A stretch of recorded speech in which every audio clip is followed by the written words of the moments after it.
Hi friends, সবাই কেমন আছো? আশা করছি সবাই ভালো আছো, সুস্থ আছো। আমিও খুব ভালো আছি। মাই সিম্পল লাইফস্টাইল লতিকাতে তোমাদের সকলকে ওয়েলকাম জানিয়ে একটা নতুন ভিডিও তোমাদের সাথে শেয়ার করছি। তো বন্ধুরা, আজকের ভিডিওটা হলো এগ স্যান্ডউইচ।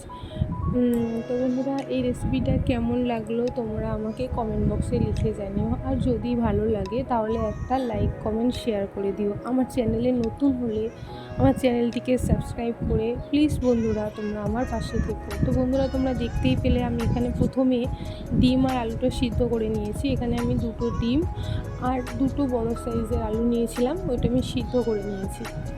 নেওয়ার পর এখানে আমি পুরটা রেডি করে নিচ্ছি। এখানে আমি অল্প সর্ষের তেল দিয়েছিলাম কড়াইয়ে, তার মধ্যে পেঁয়াজ কুচি, আদা কুচি, রসুন কুচি আর লঙ্কা কুচি দিয়ে ওটা একটু ভালো করে ভেজে নেওয়ার পর ওর উপরে আমি লবণ দিয়েছি, দিয়ে সমস্ত গুঁড়ো মশলা ওর মধ্যে অ্যাড করে দিয়েছি, যেমন হলুদ গুঁড়ো, লঙ্কার গুঁড়ো, ধনে গুঁড়ো, জিরের গুঁড়ো, সমস্তটা দিয়ে সামান্য একটু জল দিয়ে ওটা ভালো করে কষিয়ে নিয়েছি। নিয়ে যে আলুটা আমি সিদ্ধ করে রেখেছিলাম ওই আলুটা আমি হাত দিয়ে ভেঙে ভেঙে দিয়েছিলাম।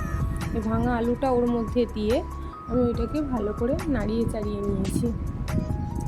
নিয়ে যখন মোটামুটি এরকম কড়াই থেকে উঠে আসছে তো তখন ওটা রেডি হয়ে গেছে। এবার আমি উপর থেকে একটু গরম মশলা আর ধনে পাতা কুচি দিয়ে একটা ডিম, আমি দুটো ডিম সিদ্ধ করেছিলাম, একটা ডিম এরকম গ্রেট করে নিয়েছি গ্রেটার দিয়ে।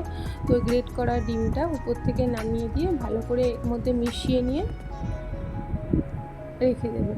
দিয়ে আমি এবার এখানে বেসনের ব্যাটারটা করে নেব। ব্যাটারটা আমি এখানে বেসন, লঙ্কার গুঁড়ো, হলুদ গুঁড়ো আর লবণ দিয়ে একটা স্মুথ করে নিয়েছি, স্মুথ একটা ব্যাটার বানিয়ে নিয়েছি।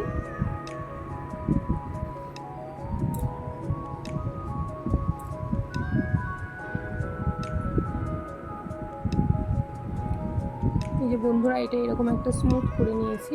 নিয়ে ওটা 10 মিনিটের জন্য রেখে দেবো। দিয়ে যে ব্রেডগুলো আছে ওই ব্রেডের চারিধারটা আমি ছুরি দিয়ে কেটে বাদ দিয়ে দেবো। দিয়ে ব্রেডটাকে কোনাকুনি করে একটা টুকরো করে নেব, মানে একটা করে ব্রেড আমি দু টুকরো করে নেব।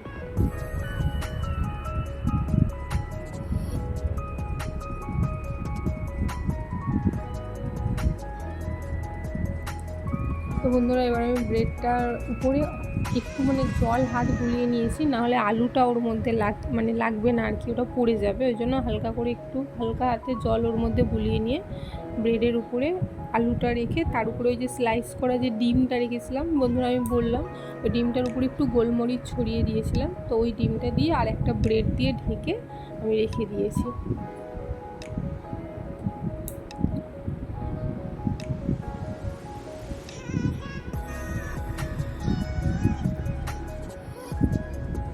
বেসনে একবারই কোট করে এইভাবে তেলের উপরে দিয়ে তার গ্যাসটা একদম একদম লোতে রেখে এগুলো ভাজতে হবে। আমার তেলটা একটু গরম হয়ে গেছিলো বন্ধুরা, সেই জন্য আর কি স্যান্ডউইচের উপর পিঠটা একটু লাল হয়ে গেছিলো। তো খেতে খুবই সুন্দর হয়েছিলো, খুব টেস্টি হয়েছিলো।